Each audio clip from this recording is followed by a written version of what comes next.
I'm so glad you've joined us for this episode of The Recovery Room, the first in a 3-part interview with a woman who speaks candidly about her husband's affair and the impact it had on her.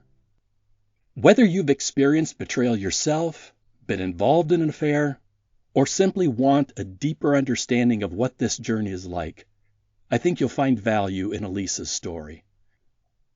To protect her privacy, we'll refer to her as Elisa, but everything you hear is real. An honest, personal perspective on what it means to live through betrayal. In this first part of our conversation, Elisa talks about how she discovered the affair. Before we dive in, let me give you a quick preview of what's coming in the next episode, where Elisa shares how she began piecing together the truth, navigating the pain, and deciding what to do next. I had been getting maybe less than 2 hours of sleep a night. I couldn't eat anything. I was crying all day. My anxiety, I've never been an anxious person. I've always been incredibly calm, really not affected by stress very much. And the panic, just the sheer panic of seeing him come around the corner and just being hit with a wave of betrayal. Watching him do something on his phone and being hit with a dread of who's he talking to. It was unbearable. In addition to this podcast, we offer many other free affair recovery resources on our website, affairhealing.com. And now, let's listen to the first part of Elisa's story. Welcome to The Recovery Room, a podcast presented by affairhealing.com. In this healing place, in this healing place. Do you believe you know the truth about your husband's infidelity? I know for a fact that my husband was unfaithful, and I think that I know between 30 to 40% of the whole truth. I don't think that I will ever know more than that unless he tells me the truth. How did you learn that much? He would only admit to me what I had discovered for myself. There was never a confession from him. I never got a sit down, hey, we need to talk, something's been weighing on my mind conversation. He told me he wanted to break up our 18-year marriage, and his reasoning didn't make sense. There was no effort to go to counseling. There was no, I feel disconnected. I think we need to work on this. I'm not feeling like this is right. His reasoning was, you don't support me. You've never supported me. You've only tolerated me. You are too focused on your work to really be in this relationship, and I don't feel like I have it in me to stay. And this came completely out of the blue. So you didn't see it coming. You didn't suspect there was that level of dissatisfaction. There were no obvious clues that was... I was entirely 100% blindsided. So at that point, there had been no admission or really discovery of infidelity. Had you suspected something might be going on? I had zero suspicions. And even in the aftermath of him revealing to me that he didn't want to be in the marriage anymore, I still held on steadfastly to the idea that my husband would never, ever be unfaithful to me. I had some close friends and some people I had confided in ask me, do you think there's someone else? Are you sure there's no one else? And my response, absolutely not. He would never cheat on me. He's not a cheater. I think I even said that to you. I think so. He's not a cheater. And how did that opinion change? His story just never added up. And I was really struck by the illustration that you gave me when I was meeting in here with you with the magnets. Do you want me to describe that? Well, go ahead, because I don't know if I remember them all. Sometimes I just make things up and they come. Yeah, you had a basket nearby, and like a magician, you pulled some things out of it, and I didn't realize that you pulled out more things from the basket than I had seen, and you held up a red and a blue magnet to me, and you said, this is you and this is your husband, and when you're in a relationship, the magnets are stuck together, and in any long-term relationship, there's going to be an ebb and a flow where the magnets might pull apart a little bit, but there's that draw and that gravity that pulls them back together, and you'll experience this throughout the duration of a long-term relationship. And then you set the magnets down on the table apart, and you said that in committed marriages, when those magnets are not being drawn back together and there's a struggle and there's tension with getting those to connect, and then you paused and you like pulled out of your pocket a yellow magnet and you set it down on the opposite side of the magnet that represented my husband. You said there's something else that's a gravitational force that is pulling someone else away. And I, that just seemed to make sense in your story because nothing else did. Nothing and else I, did. at that point, I didn't know if it was a person. I didn't know if it was an idea. I didn't know if it was some other goal that was more important than his marriage.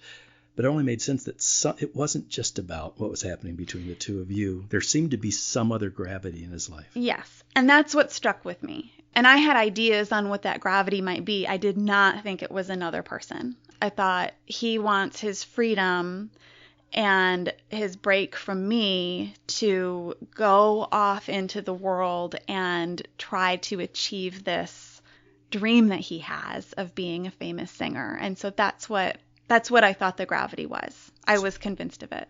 So how did that change that explanation? It changed over a couple of weeks, and just me being so devastated and so worried and thinking, I don't understand how he could give this up, because I support his music and I enjoy that he has this hobby that he loves and that he can go off and do, and he has my support. So I don't understand why he needs to cut me out in order to pursue this, because I'm okay with him pursuing it. It just didn't make sense. None of the things he said added up. I don't work too much. That was his excuse. You work too much. You are too focused on your job. You don't come home from work in time to make dinner for me and the kids every night. I feel like a chauffeur. I feel like we are just two logistical coordinators that are not really in sync anymore. And these are just all of his excuses that he kept saying to me on why he wanted to end our marriage. And I'm thinking, we have 2 young kids. We are 2 full-time working adults. This is the grind of life. This is what life is right now when you have elementary school aged kids and you're both working and you're trying to save for retirement and you're trying to get ahead. And this is where there's a balance. And he has a job in which he can work from home most of the time. And I did not. My work had me, downtown every day, 5 days a week. But what I kept coming back to with all of his excuses was that these are not insurmountable problems. I can adjust my work schedule. I'll talk to my boss. I'll work from home a few days a week. Let's schedule date nights just for us so we can reconnect. Let's do less activities for the kids so we don't feel like we're running around as much. I just kept going back to the facts that this doesn't make sense. Your stories are not a reason to end a marriage. Well, it's most common that when one partner rings the alarm bell in a marriage or relationship, the attempt is to communicate something's wrong and I want to see if we can fix this. It's unusual if the alarm's never been rung, and then when they are rung, it's like, I'm ringing the alarm to let you know I'm not happy in this marriage, and here's all the reasons why I'm out of here. That just isn't normal. Exactly. Yeah. Exactly. And his his unwillingness to work on it. We did go to counseling one time, and it was shortly before I started seeing you. And it was the most painful hour ever because I felt like I made my case. We have a great relationship. We have barely ever fought. We don't argue. We are in sync about raising our kids, about what to do with our money, how to invest it. We have some really good time together. We take vacations together that we both love. We have a good sex life.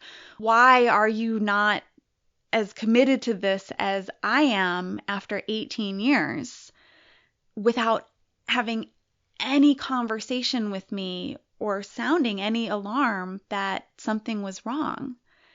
And at the end of that hour, I said to him, I'm 100% in this. I have no doubts. I will do whatever it takes to save this marriage, to work on it, to get us back to where we need to be. But I haven't heard from you in this entire session that you are committed to working on this with me. And the therapist looked at him and said, okay, well, she's asking you this question. Are you committed to making this work? And he turned his head away from me and looked away completely and towards the wall and said under mumbled breath, I don't know. And that was the end of our hour. And so we left. And then that afternoon, I had a mini vacation planned with me and my kids to go see their grandparents. And so me and our two boys really went straight from this therapy appointment to get the boys after school and to go to the airport, and then had like 5 days apart from each other. It was awful. It was the last thing I wanted to do. I wanted to be home with him to fix it, and then had to spend the next 5 days apart and disconnected and wondering. And I know now that he spent those 5 days with his girlfriend. And while texting me the whole time, while I'm sobbing on the phone and texting and even FaceTiming him, and he somehow configured a FaceTime location that was so nondescript, I didn't even know or realize it wasn't our house that he was in. So how did you eventually start realizing at least part of the truth? I looked at his phone. It's not something I do. I'm not a phone snooper, and I never have been, and I've always really respected his privacy because I trusted him, and I never felt like I had any reason to snoop around. But it was shortly after our first appointment, and I actually think it was after our second appointment, and he had been showing weird signs. And like you said earlier, you know, he said he wanted out, but then he made no actual move to leave and was still wanting to have sex with me and was still making me drinks and sitting next to me on the couch and let's watch a movie tonight and acting like a spouse. But we had had these major earth-shattering conversations, and then he was behaving like, oh yeah, I still want that stuff to happen, but while I'm still here in this house, we might as well get along like we always have. It was very confusing. How did you accept those moments? Did you accept them with a sense of hopefulness? Well, maybe this can work out? Or did you find yourself withdrawing from him? I mean, it had to be confusing. It was confusing. There was hopefulness for sure, but also really, really high anxiety. And I remember there being moments in our kitchen where we would brush up against each other and I would feel like I was like leaping out of my body because just any kind of touch or affection from him, to me, I was like, what does this mean? Does this have meaning? Does this mean you love me? Does this mean you want to stay? I was just acutely aware of every word, every twitch of the eye, everything just had me on heightened alert because there was something off about it. Nothing made sense. And we had a lot of arguments, and I kept asking him in so many different ways, tell me why, explain to me why can't we go to counseling? Why don't you want to stay and work on it? Why are the kids not a good enough reason to try to make our marriage work? And he would get so angry with me, and he'd yell at me and stop asking me. I've told you over and over again, and you keep asking me the same questions, and I'm telling you the truth. And then one night I asked him, I said, is there someone else? I was upset. He went to bed in the guest room. I followed him in there, and I was so upset. And I was like, this isn't you. I don't know who you are, but this behavior of bailing on our marriage and bailing on me and being okay with our kids growing up with divorced parents and not making an effort to work on it, this isn't you. Is there someone else? Are you seeing someone else? And he looked at me and he goes, who would I be seeing? When would I see someone? He got angry with me. And then I think the next night he came in to my room and yelled at me and said, I've answered your questions. I'm not going to answer them anymore. I will not tolerate you coming in while I'm trying to sleep and lacing me, yelling at me and screaming at me. You're going to wake up the kids. They're going to be upset hearing their parents fight. I won't accept that. So that's when I thought, I think I need to look at his phone. You just described something we talked about previously, gaslighting. When someone has an agenda, usually to keep something hidden, but they don't want to take responsibility for it, so they want to make you the person that's at fault. So he has all this hidden stuff, but he blames you for being the one that's too insisting, too inquisitive. I'm not answering any more of your questions. You're too out of control. I mean, it's just ridiculous sometimes how it comes back, but that's what he was doing to you. Yeah, I see that now. And I think to an extent I saw that then because it doesn't make sense. Why can't we talk about our relationship when we've been married for 18 years and you're trying to end it? How is it unacceptable to have a conversation about that? Why am I not allowed to ask questions about why when this so deeply and hugely affects me and my life? It didn't make sense. And so there was one night, probably within a couple of days after that happened, where he took the kids to bed and he left his phone on the chair, and I knew the password to it. So I picked up his phone and opened it up and went to his text messages and started to scroll through. Two things struck me as really strange. The first was the volume of text messages that he had from numbers that weren't assigned to a contact. How do you have so many texts from so many people with no names attached to them? How do you know who they're from? And then the second was right at the top of the list is a text from a woman's name that I didn't recognize, but it was the one contact that had a full name connected to it. And so that's what I opened up, and they were telling jokes to each other, and there were some memes. And as I just scrolled back and started to see the conversation, I see, how is it going living with your wife? And he said, she's really upset. She keeps yelling at me and crying all the time and saying things like, this isn't you. I don't understand why you're acting like this. And then she said, does she know about the affairs? And he responded, no. And then she asked, do you plan to tell her? And he responded, no. And that's when the earth stopped moving. And I read on a little bit, and I felt very much like the two of them were mocking me Like they were making fun of me, like this dumb, naive wife. Why won't she just let him go if he wants to go so bad? Why does she have to keep asking so many questions?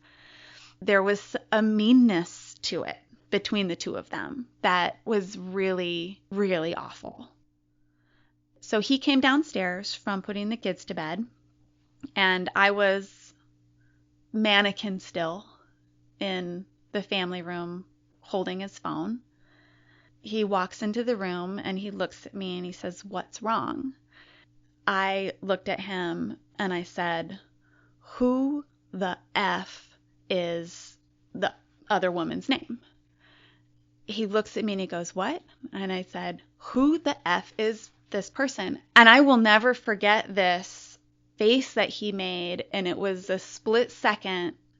Grimace is the only word I can think to describe it. And it was just a split second before he composed himself, but he made this squinch of his whole face that was like busted. So then we had it out. I was incredibly upset. I was screaming. She said, "Affairs, that's plural. How many affairs have you had? Are you sleeping with her? Who are you sleeping with? Who are you? Who is this person?" Like, then he attacks me and says, "What about my privacy? Thank you so much for looking at my phone. What about that?" And then I screamed at him some more and said, "Are we having a conversation about trust?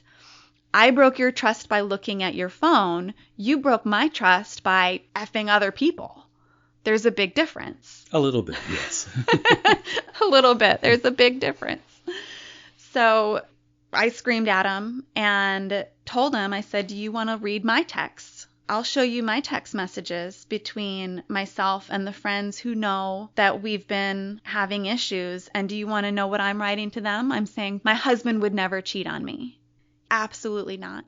He would never, ever do that to me. He's not a cheater." I know this conversation was very much me shouting at him because his conflict style is like a turtle. He will close up and not respond. So I told him he had to leave. "Get your stuff and go. You're not welcome here anymore. You have to leave." I retreated to my room and locked the door, and he spent a significant amount of time in his office. I don't know what he was doing. Then he knocked on the door, and I asked him what he wanted, and he said to talk. So I let him in, and he sat down, and he said, "I have gone outside our marriage." And I said, "How many times?" And he said 2. Well, that satisfies the plural That word. satisfies the That's plural. the minimum number to satisfy the plural. Exactly. And I said, "Who were they?" He said one was a masseuse that he met, and she went to one of his shows and gave him her number and gave him the green light that she didn't care that he was married and was interested in hooking up. And so at some point after this show, he, in a sober moment, not a drunk one or an inebriated one in any way. And this is what it just blows my mind so many times thinking back on this, that this wasn't I got wasted after a show and ended up making a really terrible mistake. This is a very calculated and intentional act of someone gave me their number, and a few days later, after I've had multiple nights to think on it and spent time with my wife and kids, I still took that step to call this person and go have sex with them. And so he said he met this person and had sex with her. He said 3 or 4 times. I don't believe him. And then also told me, he said, "Oh, but she was crazy.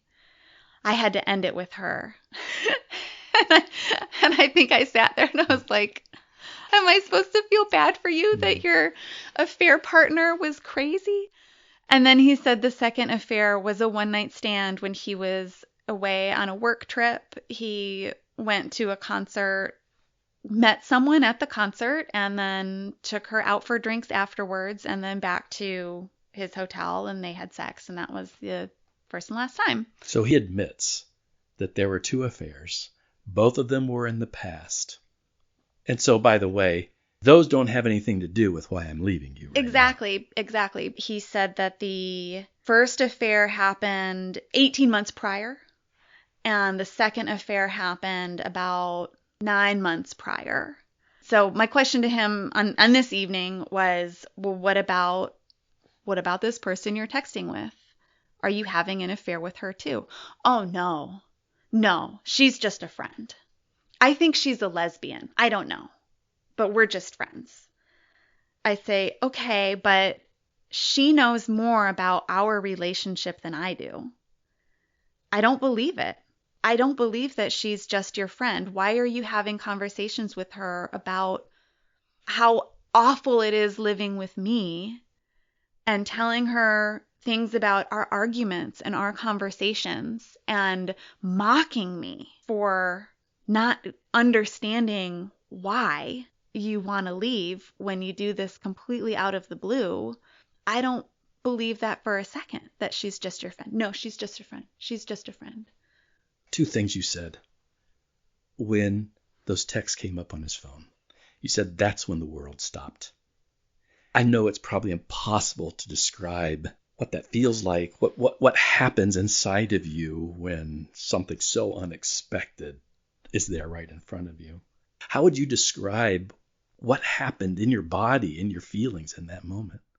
The best way I can describe it is like a really, really loud white noise machine just blasting off in your ears. Like all focus, my eyes out of focus, my ears ringing this white noise sound, just static. I mean, everything shut down mentally at the shock of seeing these texts and the realization that my worst nightmare and the thing that I had been so sure about, that there's no way this was an affair, and then to see that it was more than one affair, that there was a history of affairs that I didn't know about.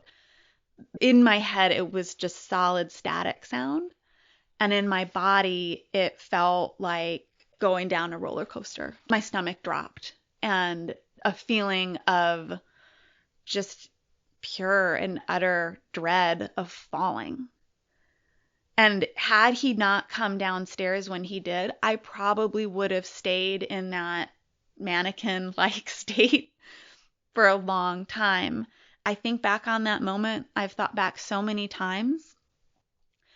I wish that I had had just the wherewithal to snap out of it and take his phone upstairs and lock myself in my bedroom so that I could actually read the thing and digest it. Because in the aftermath, I couldn't remember her name, for example.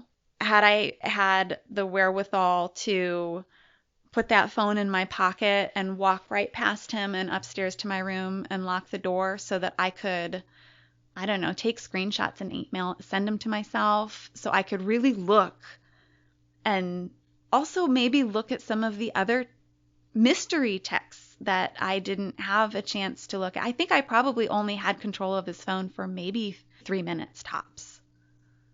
You suspect that may have helped you understand more of the breadth of Yes. the truth. Yes. Instead of 30-40%, maybe you'd have a fuller picture of what you're actually dealing with. Yeah. Yeah. I do. I also can see the flip side of that perhaps it's to my benefit to not have seen all the things. Maybe. But I mean, I'm going to definitely, if anybody could have the ability to control what you would see, I'd certainly want you to have the benefit of knowing more of what the truth actually was. But I would hope you'd be guarded from flipping through and all of a sudden images start popping up or something that probably wouldn't be as helpful. Right. And I am grateful that I didn't see any images. I wouldn't doubt that there probably were some, but I'm grateful I didn't see them. But I do wish that I had a little bit more time with that phone to read a little bit more. Well, you're in a place right now where you're moving towards divorce. Yes. There's no consideration of your marriage getting back together. And yet you seem to be a little bit bothered that you don't know more of the truth. How would knowing more of the truth help you now, do you think? whether it was through discovery or him just kind of coming clean and confessing, hey, you might as well know everything that went on here. Do you believe that would help you now? And if so, how?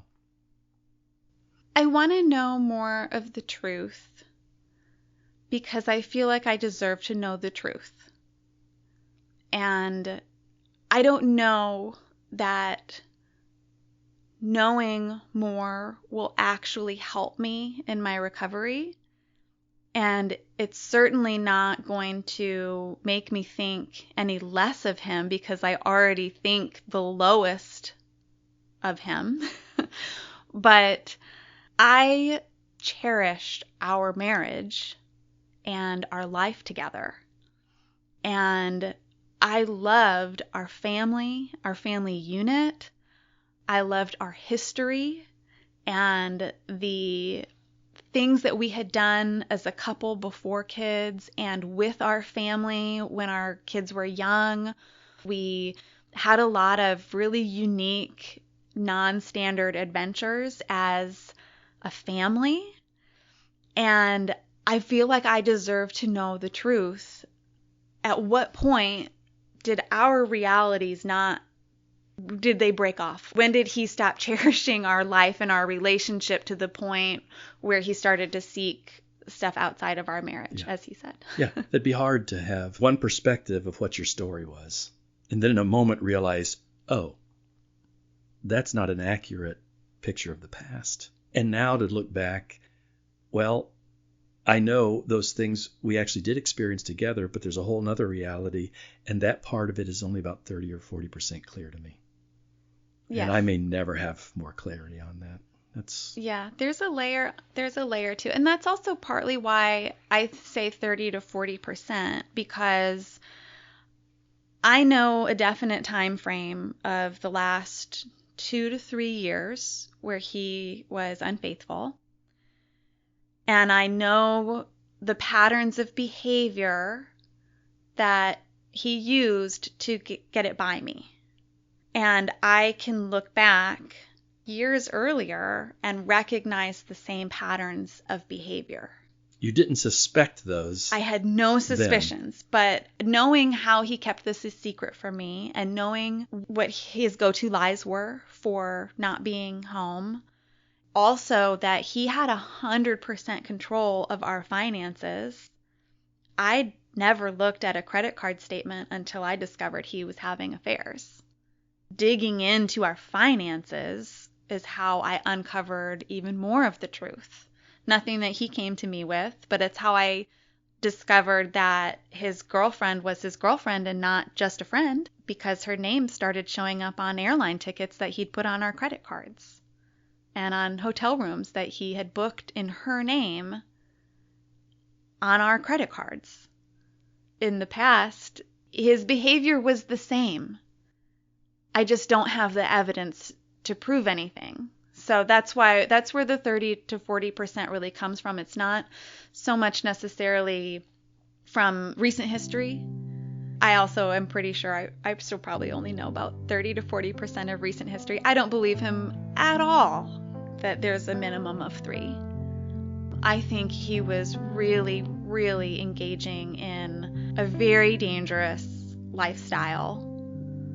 And I think that it went back a lot farther than what I'll ever know. Faith over failure.